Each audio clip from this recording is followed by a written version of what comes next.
Graça e paz, boa noite, meus queridos, tudo bem? Mais uma sexta-feira aqui com minutinhos de reflexão, não é isso? Então vamos, como são minutinhos, vamos para o texto, lá de 1 Reis 19, do 1 ao 4 e do 8 ao 11, tá bom? O tema que eu trago para vocês hoje, nessa noite, é: não fique ansioso, há tempo para tudo, tá bom? E está lá em 1 Reis 19, a partir do versículo 1 assim: Acabe fez saber a Jezabel tudo quanto Elias havia feito e como totalmente matara todos os profetas à espada. Então Jezabel mandou um mensageiro a Elias e dizer-lhe: assim me façam os deuses, e outro tanto, se de certo amanhã, a esta hora, não puser tua vida como a de um deles. E vendo ele, se levantou e para escapar com vida se foi. Chegando a Berseba, que é de Judá, deixou ali o seu servo. Ele, porém, foi ao deserto, caminhou caminho de um dia e foi sentar-se debaixo do zimbro e pediu para si a morte. E disse: já basta, ó Senhor, toma agora a minha vida, pois não sou melhor do que os meus pais. Vamos saltar agora para o versículo 8, para agilizarmos, fala assim: levantou-se, pois, e comeu e bebeu com a força daquela comida, caminhou 40 dias e 40 noites até o Horebe, o monte de Deus. E ali entrou numa caverna e passou ali a noite. E eis que a palavra do Senhor veio a ele e lhe disse: que fazes aqui, Elias?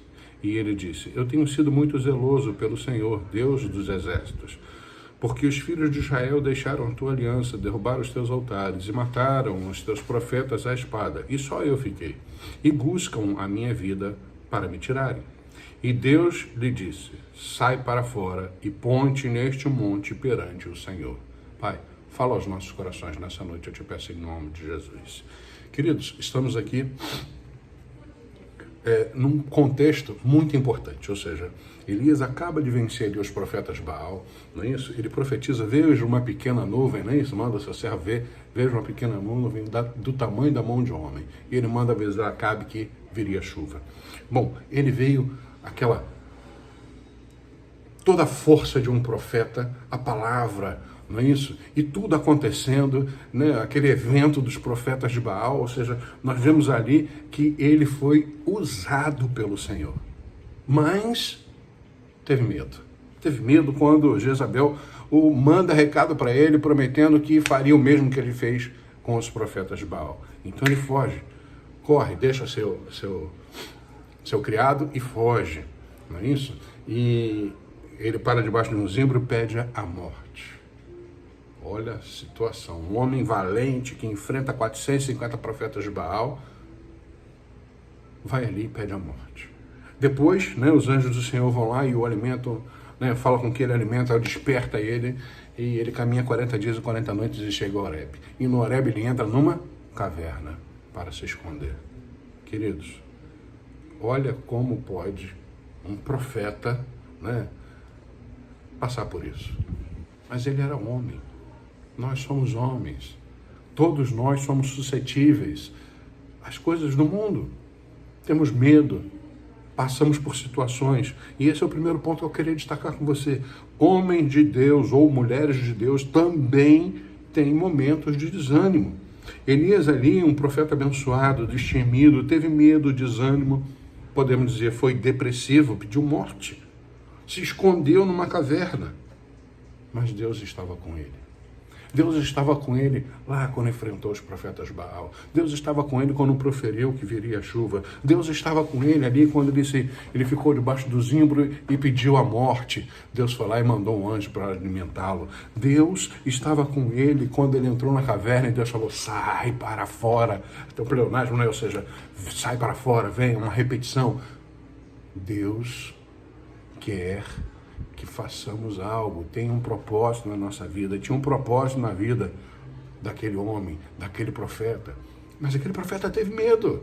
Nós também podemos ter medo, mas Deus é conosco. Mesmo que tenhamos medo, mesmo que andemos pelo vale da sombra da morte, não temerei mal algum, porque Ele está conosco, a vara dele e o seu cajado nos sustentam. Queridos, Deus também não nos deixa só. O versículo 18 nos garante que Deus falou: olha, tem mais 7.000 lá que não se dobraram a Baal.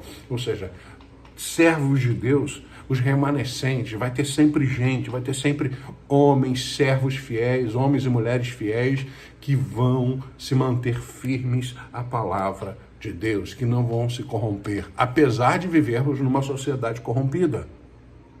Mas Deus não nos deixa só. Ele não nos abandona e também não nos deixa só. Estamos em meio de servos fiéis também. E outra, né, ele tem uma missão específica.